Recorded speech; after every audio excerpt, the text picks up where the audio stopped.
Welcome back. In the next segment of our journey, we will explore three very popular methodologies: design thinking, lean, and agile. As more large companies are embarking upon their own innovation journeys and trying to find a way to improve their products and service development practices, corporate professionals are being introduced to the new world where these terms are used interchangeably. In fact, they have been used so many times, they become buzzwords. So in today's panels, we will try to debuzz those words and explore how design thinking, lean, and agile can actually help us to design and deliver viable products that create value for our customers and how they fit in this corporate innovation path. So today, it's my pleasure to welcome on behalf of Agile team, Nemanja Čedomirović. Nemanja is the co-owner of the GrowIT, and he is passionate about solving the challenges associated with Agile in complex environments.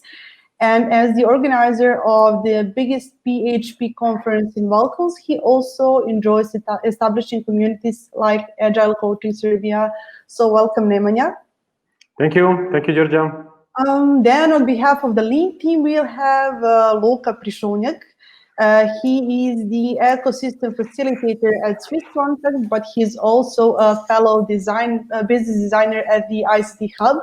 And he had a rather interesting career path because he moved from the construction industry to the world of startups.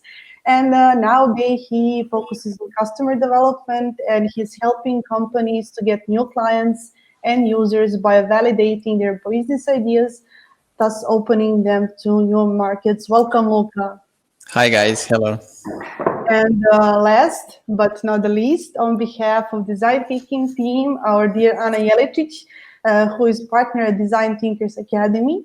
And in her work, she is focused on implementing design thinking methodology in order to help businesses create and develop customer-centric products, processes, services. Besides that, she also runs the HR design agency and is one of the initiators of the Insight conference. Welcome, Ana. Thank you, Đurđa. Hi, guys. If you're ready, we can start with the first question and officially open the panel discussion. So I would like to ask you to imagine the situation, and you probably don't even have to even imagine it. You have a meeting with a great client. He wants to start a new project, something new, something innovative. He wants to find a way for his company to be successful and actually create value for the customer and the company. But they're not sure which methodology they should use, what is the best fit. So how you as practitioners and experts in this methodology, how do you actually evaluate the situation, and when do you know that this is not the case for you? So this is not something where design thinking or lean or agile can help the client. So maybe we can start with Ana, for example. Yeah. Thank you, Đurđa. That's the tough question. Usually they need all three methodologies, but that is something which is the common situation. But the thing is that I will talk on behalf of design thinking. So I will start with that. The design thinking is well known as a customer-centric approach to innovation, as customer-centric methodology. And whenever you want to, to develop the product, and in the development of the product or in improvement of the process, design thinking, put the customer in the center and their needs and their motivations. So whenever you actually want to solve the problem by integrating customer perspective into the solution, aiming to create product and service which will match customer needs, that would be something when I would say this is for design thinking. Or whenever you want to create or develop customer-centric strategy, I would say, okay, this is for design thinking. But I would like to highlight that the design thinking is problem-solving methodology as well. And today we have a lot of, we have a lot of problem-solving methodologies and frameworks and approaches. We have everything. But really what stands out, design thinking among other problem-solving methodologies, is actually that design thinking gives us a huge number of creative tools for exploring, understanding, and redefining the problem. So when we compare design thinking with other problem-solving methodologies, I would say, okay, you should use design thinking when you first want to explore the problem and perceive the problem from different angles. So usually in business thinking and in some other problem-solving methodologies, we have the first step is like, okay, we have a problem, and the second step, we generate ideas. We just jump from the problem statement and challenge into the solution. By using design thinking and principles and tools, we actually have that first step. Okay, we have a problem, and then we have the step where we explore the problem, and that is the moment when I say to the companies, okay, this is the case for design thinking. When you have complex problems and you're not so sure about, you are not so sure as a company what the problem is all about, or if you have cross-functional teams, or you have some problem and you don't know where to start with solving it. So that would be the case when I would say, okay, guys, this is design thinking. And that would be the second case. And the third would be if you have the challenge and if you have a problem, but you don't know what the solution is. And that is the key point in design thinking, not knowing where you're heading and not knowing how your solution is going to look. So just to wrap up, that would be customer-centric methodology when you want to implement, when you want to solve the problem, by using creative tools, and in different way by using different approach. And when you have a problem, but you don't have the solution, and that's the thing with design thinking. And when you have a problem and when you have a solution, that's not the case for me. That's the case for my colleagues, Nemanja and Luka. Thank you, Ana. So if you don't know anything, that's the case for design thinking. Okay, maybe Nemanja, we can move on to your perspective. So what's your perspective on this? Yeah, hello everyone. It's pretty much similar to Ana's perspective. The first thing that we are doing when we have a new client, we ask a lot of questions. We ask a lot of tough questions. That can be annoying to the client, but it's really important because I want to deeply understand what that customer wants. To understand, is it for myself and my team doing some agile stuff, or is it for lean startup, design thinking, or some other methodology? So the first thing that I'm exploring to see if the client knows what problem he's trying to solve.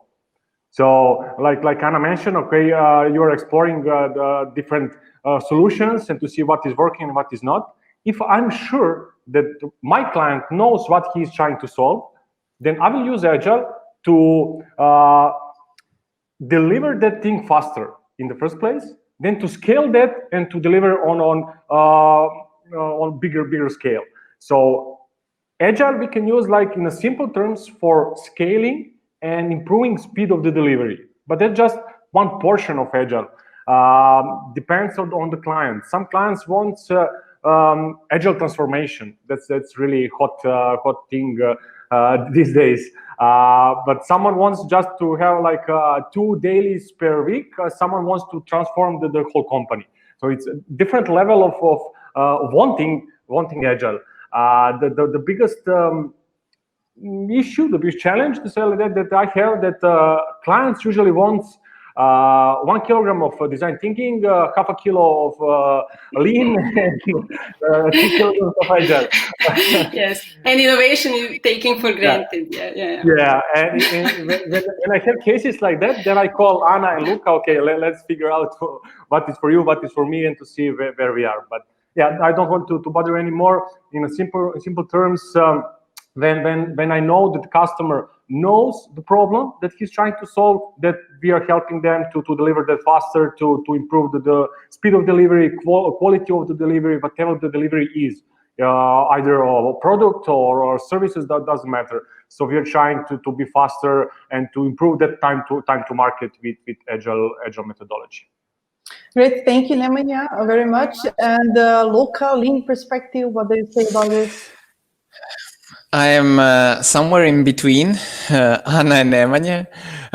So if we continue this analogy that we're using, if someone knows what the problem is, but is not really sure and has not tested all the assumptions there are about it, he or she should use lean to get there. And usually when we talk to the client, as Nemanja said, these methodologies to someone, they are very similar. And if you don't know much about them, and they should be similar, I mean, we're trying to achieve the similar things to help companies move forward and faster from point A to point B. So we are not doing different things. We are just maybe doing it in a bit different way. And I would say that if you talk to me, I would say, let us help you and see the assumptions that you made. Are they true? And if they are true, then go and talk to Nemanja and he will help you how to implement that faster, quicker, and more agile. Yes, that's the word. Thank you, Luka, very much. And as you mentioned, when we talk about these approaches, we're not talking usually about design thinking or lean or agile. In the innovation community, the emphasis is on the word "and." So we are thinking and debating how can we integrate all of these methodologies in our practice to design innovation. So what's your thought on this? How do these methodologies work together to help companies to create value for the customers and the company? Maybe Nemanja could start first. Yeah. So one thing is important to underline here. Usually companies, when we have a tough client that he wants a bit of that, a bit of this methodology, it's important to talk with that client to make him that he become aware that there is no phases. Like, okay, from this to this stage, we will start with design thinking, then lean, then agile. It's not like that. It's combined. It's really combined, because here we are talking about philosophy, about way of thinking. We're not talking about blueprints. Okay, use this and that, follow these steps, and you will be agile. You will use design thinking or whatever. So it's really about mixing all things. I like to use analogy of shifting gears in a car. So you're starting with speed 1, right? But then go to higher speeds. But at some point, depend on situation, depend what is happening in front of you, you will change gears accordingly. Sometimes you will go in a slower gear, sometimes in a faster gear. It's the same on a project. You will start maybe with design thinking, maybe, to redefine a problem, because sometimes your client is pretty sure that he knows what he's trying to solve. Yeah, and we will start doing agile to speed the thing, but doing with agile, you can do things twice faster. But if you are building a crab, you will just twice faster building a crab. So we need to go to square one, talk with Anna to redefine a problem, then get back to agile. So it's really combining all this, and there is no proven record that, okay, you should do this and that, and you will be like, just follow these steps. It's not like that. And it's really, really tough to be in this industry, like three of us, and talking with clients. Okay, yeah, but when to start with this? How to do that? Give me a recipe for that. There is no 1, 2, 3, like just ticking dots and that's it.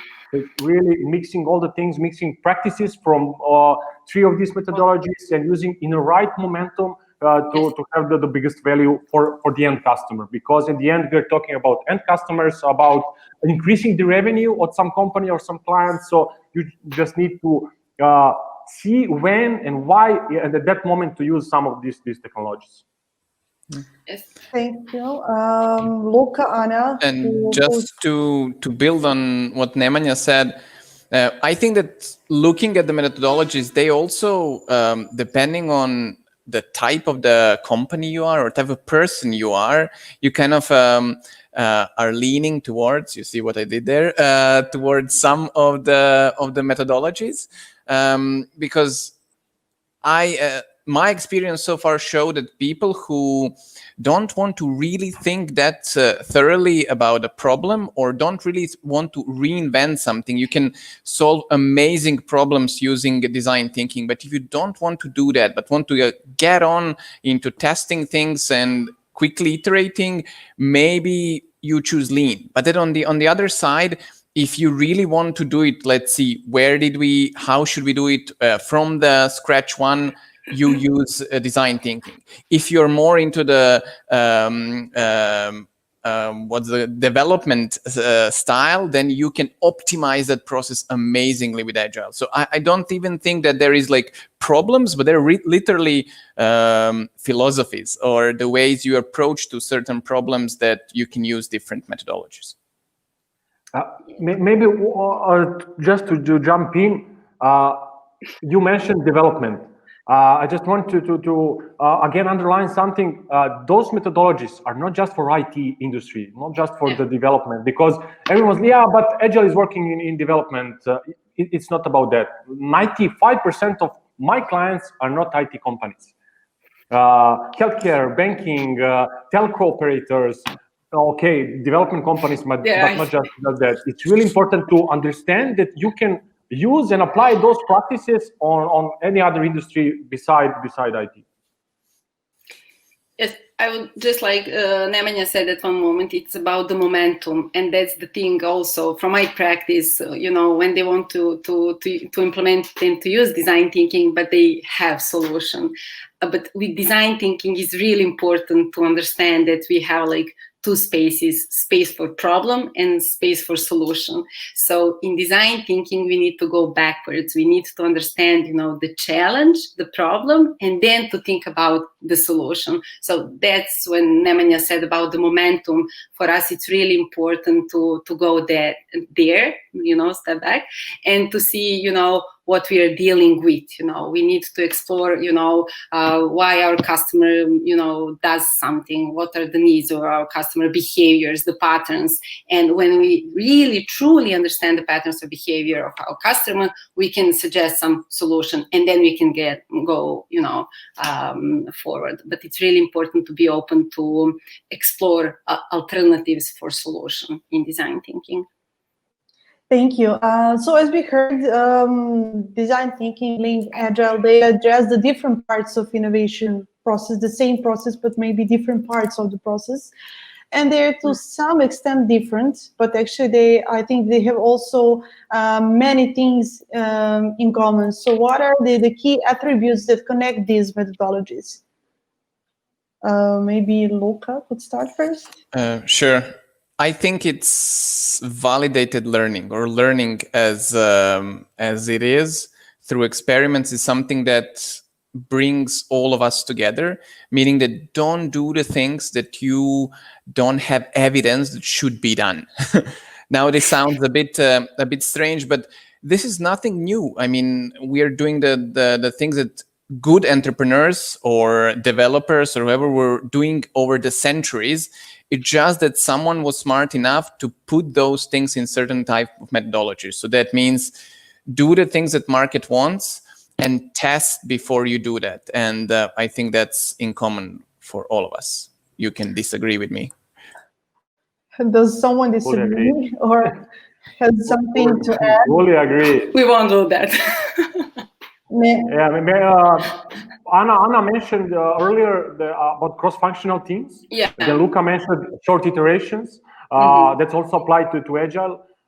Constant feedback loops inside your teams, but with the customer also.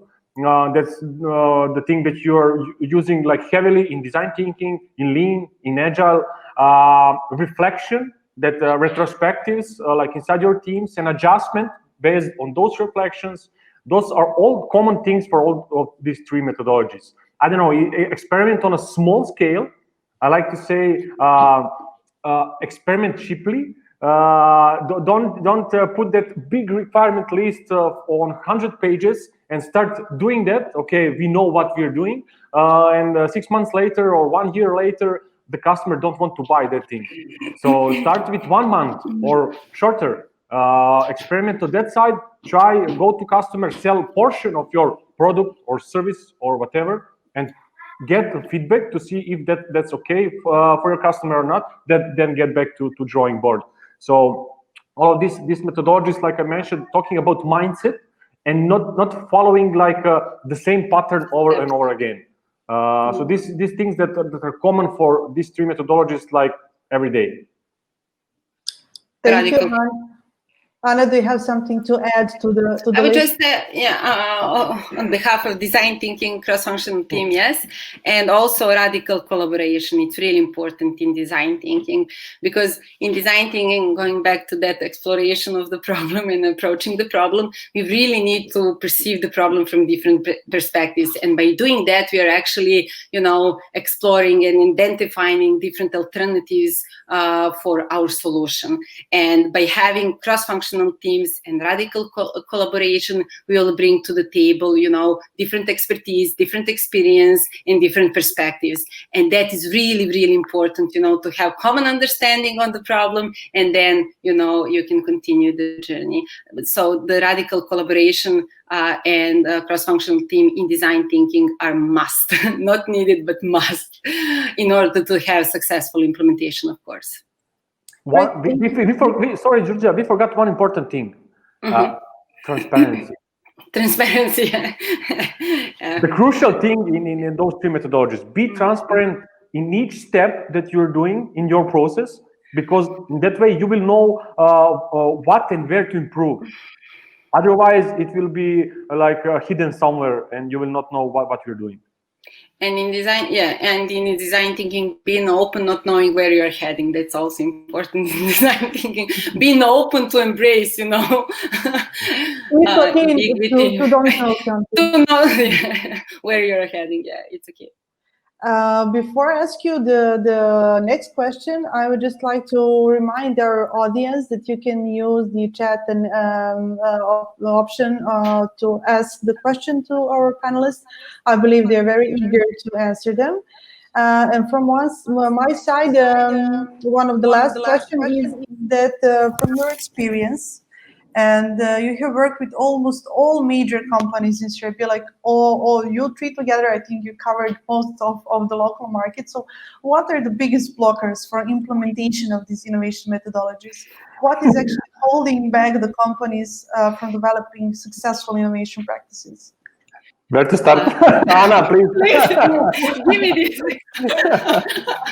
Yes, but that is the sentence, the biggest blocker in implementation of design thinking. Yes, but well, design thinking has phases, tools, and principles. And sometimes companies are willing to implement the phases and tools, but not principles, which can be really to understand and to embrace information from a research field. Like, they're willing to do research, they're willing to go to observe their customers, they're willing to interview them, but then in that phase of sense making and, coming up with some insights and conclusions, they're not so open to embrace all those results.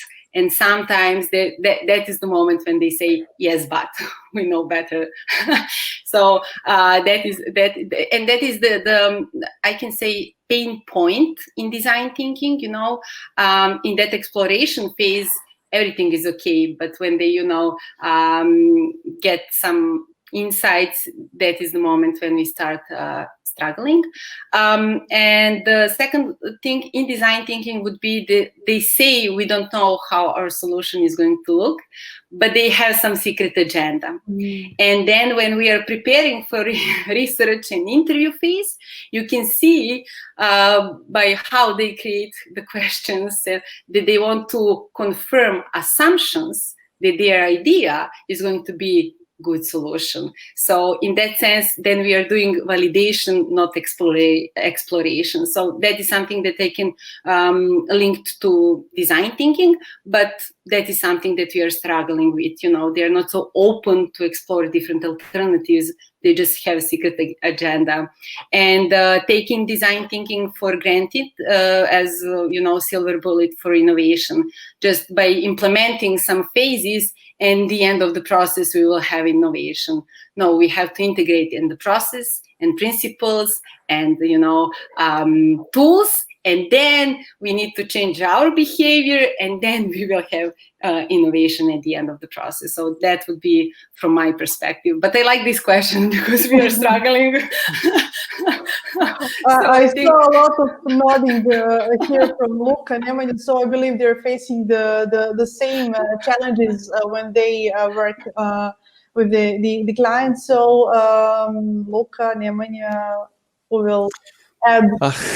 There is the list is too long, but I would of course agree with Anna. That's the biggest one, and I think the second one that on my list would be if they call me to help them with, let's say, creating and launching a new product that they already have in the pipeline, and they decided that they need help from myself or from lean methodology. It usually means that something didn't work previously, so they expect that just by applying lean on validating the idea, everything will work. It's usually the system itself has some issues, and we have to face that something in the company is not working okay.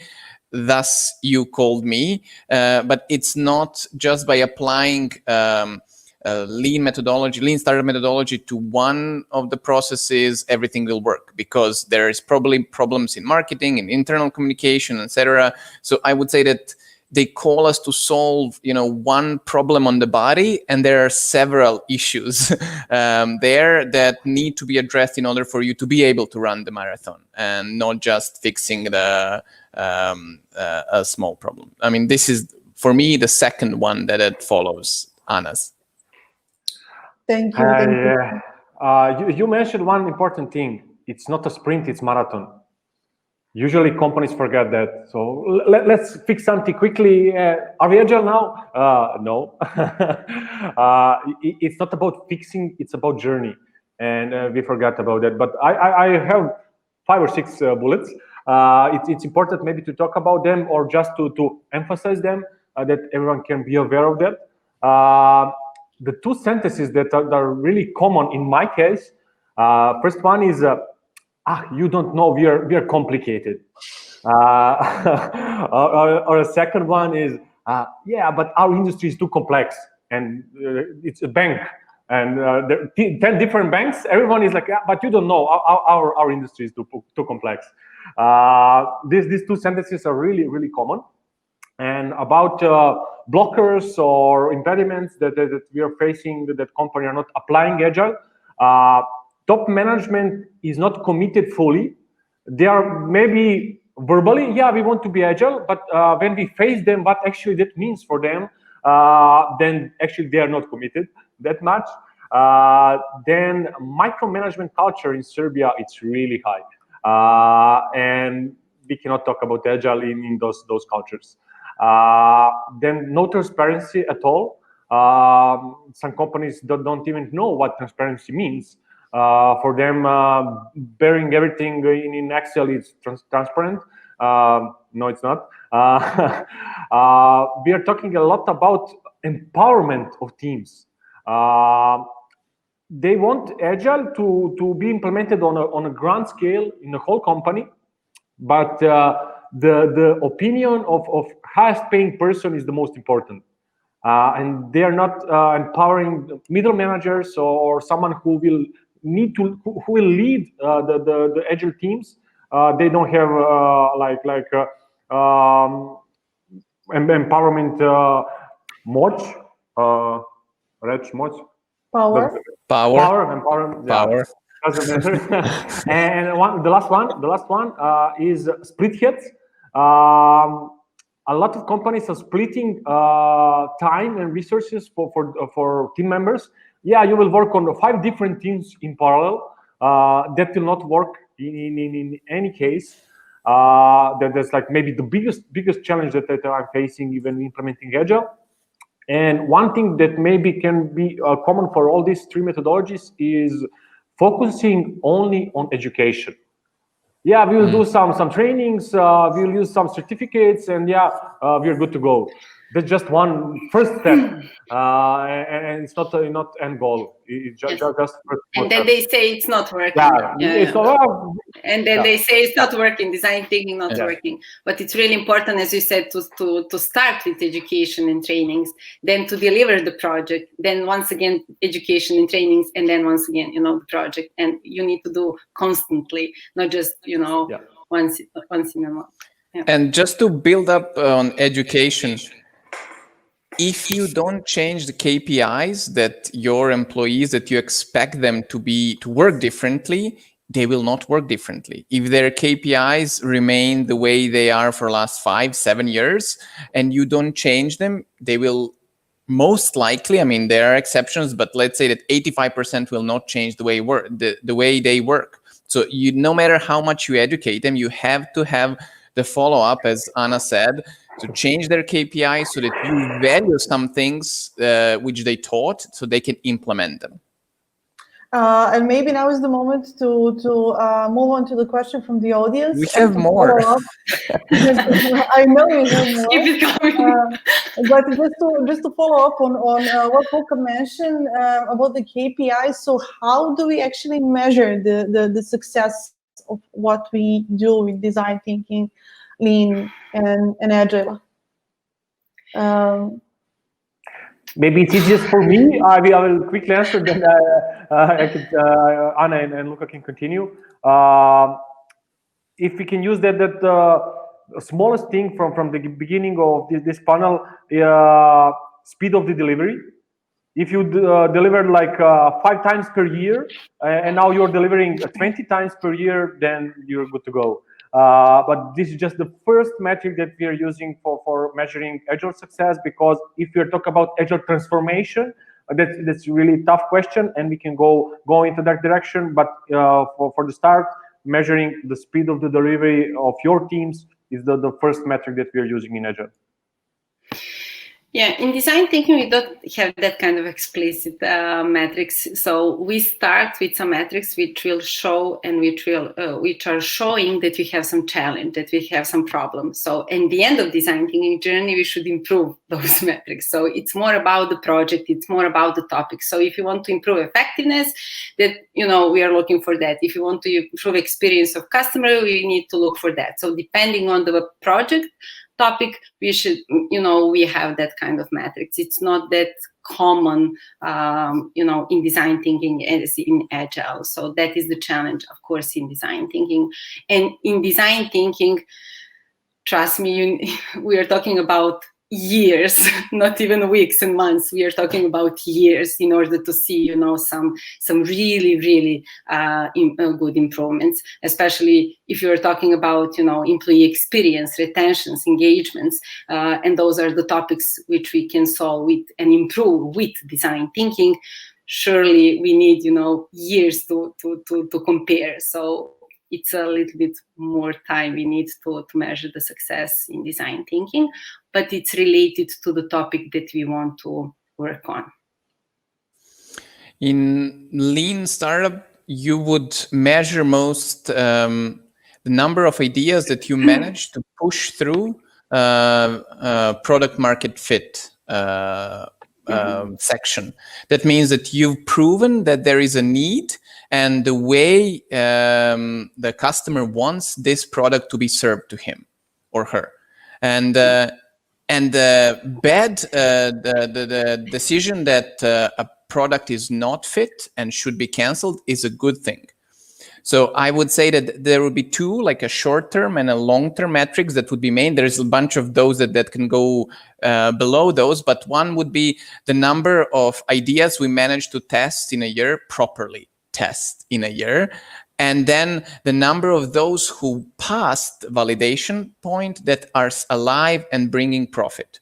Because it might be that if they don't bring profit in the long term, we're doing something wrong. We need to change that process. So those would be two main metrics that I would choose.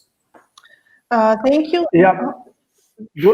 Just to add, because it's interesting to see how also metrics can be combined from those three methodologies.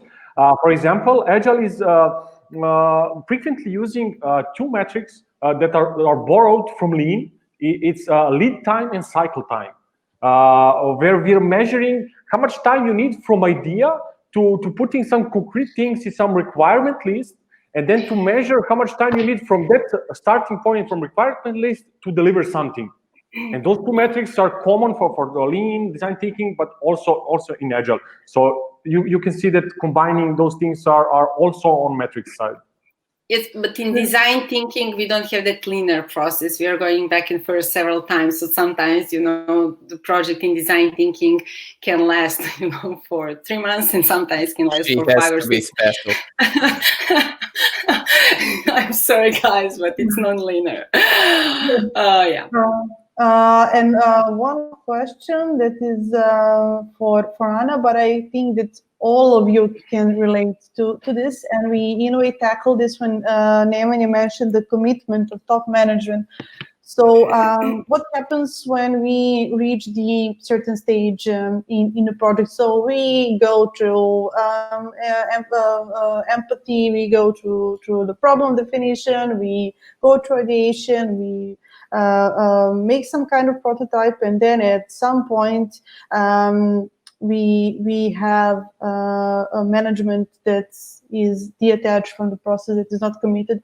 So we have some results, we have a team that is working with us, that is motivated, but along the way somehow the commitment and the support of management is in a way lost. So what's the way out of this situation? And this is also the question for all of you, how to overcome this, and what would be your answer in this situation? Yeah, maybe I can start again. Some clients don't like me for this approach that I have, but giving the result, when I have a situation like that, then I'm like, okay, you see the wall behind me? Yeah, go through that wall, crash, and then come back to me, because I can see that you're going through wall and that you will crash. But okay, you can go on your way. Then we can talk later when the things are happened to see how to fix that. Yeah, maybe it's not popular, but it's working. Unfortunately, it's working. Anna, Luka? I think that management should be involved in a project team because that is the way when they. I don't know, they're more committed, and then they understand in a better way the problem, and then they're more committed and more engaged to solve that problem. And that's the thing also in design thinking, we are exploring the problem, we are perceiving the customer perspective, and we are doing a lot of things, and then we come up with some solution, and then we give to Luka a solution, and then somehow that engagement starts going down. So in that sense, it's really important to have that team which started, and to involve management in the project team, and that is something which is working in the best possible way. And one thing additionally important is I've seen teams who work on new products, projects, whatever, that they build up the teams themselves, the employees, either management is included or not, but they build up such a momentum, they build such a motivation, and you as a manager should use that. This is an amazing asset for your company.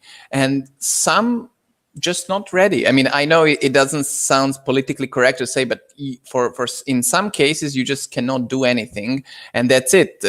But the fact is that we are seeing more and more change that are forcing people to change their companies because of the external things. Then so that option of not changing is less there, especially among the bigger companies. And I kind of see that as a trend that will continue, and that the management is thinking that way and will be more engaged. We've worked with both companies that have or don't have a management on board. And in most cases, no matter how much I try, the things are set. It takes a lot of energy if you have adverse management at the beginning to push it through. So Anna's logic is involve them, and I 100% support. Thank you. And I think we have time for one last question. And again, to follow up on what Luka mentioned, when you look at the local market, did anything change in past 3 years? Are we as a market more ready? Are we better at implementing these methodologies? Are we more open? So did we go through some change in recent years? I can. You can. I can start. On behalf of design thinking, I think that really the thing about design thinking, awareness about design thinking, is really changed in these past 3 years, in a sense that people are more willing to start even with education in the companies, but also a lot of projects started to implement by using design thinking methodology. So I can say in the last 3 years, here for design thinking regionally, Adriatic region really changed that by requirements for implementation, design thinking in different projects. And the great thing is that it's not only related for IT companies. We did with the NGOs and with the government, even with the different companies. So different industries, different departments. So I think that the awareness is really rising. Yeah. That is a good thing to hear. Yeah. Nemanja? From my point of view and for my business, to say like that, COVID helped a lot. Because nowadays I don't need to fight with companies to have a Zoom talk, to have online calls, to implement Slack or Teams or some kind of a group chat, to implement those new tools that are helping raising transparency, centralizing the requirement list, priorities, and stuff like that. So I thank you, Corona, on that side. But what I can see in last 2-3 years, less and less companies talk about buzzwords. As we can see today, we are talking about agile design thinking and lean. We are not talking about Scrum Masters, product owners, backlog, Scrum, Kanban. We are not using those words. We're trying to explain methodology, philosophy, because I think we as a market in Serbia are mature enough that we don't need to talk about basic things. We can talk about philosophy, about mindset, about changing the mindset in companies, and I think that that's a good thing. I think a lot of companies are now aware that Scrum is not equal Agile, that the Scrum is not the only one framework in Agile. There is plenty of them, and then you can use them, depends on the situation on that. Shifting gears analogy, that depends on situation, you will use different frameworks, and I'm really glad to see that. Maybe one thing that is missing still from Agile point of view, on one side is good, on another side is not, but there is not that much Agile companies or Agile agencies that are doing implementation, yeah, competition. We can call you. Yeah, but I'm small. I cannot scale like 1,000 of us because it's really tough, and I don't want. I want quality, and I think it is better for the whole industry that we have like more and more Agile implementators, not just educators on the market. Thank you. And Luka, your final thoughts for this panel? I know that Nemanja is still fighting with the people on Zoom to turn on cameras, so that's not there yet. But I think the things are changing. But as Nemanja said, we are missing one big thing: is a good success story. So this is what we did, and now because of that, we are functioning this way. We have a teams that are trying. We have a team that did 50%, 60% of things, but we don't have a real case of this is how it's done. It worked for them. It didn't work from others. So I think we are waiting for that yet. Great. Thank you, Anna. Thank you, Nemanja. Thank you, Luka. It's been a pleasure, as it is always, to discuss and talk with you. Now is the moment for us to move on into two different tracks. And everyone who stays on the track one with me will meet our colleague Mario Krivokopić, who is the CEO of GrowIT, and he will talk about the customer development as a bedrock of innovation. And on the second track, track two, my colleague Đurđa will host Mitar Andonov. The Mitar is intergalactic igniter of creativity from Coca-Cola, and he will tell us more about the way his company uses design thinking and Agile to keep its creative fizz, as they like to say. So you can easily switch between tracks. You just need to go to the navigation menu on your profiles and choose track 1 or track 2.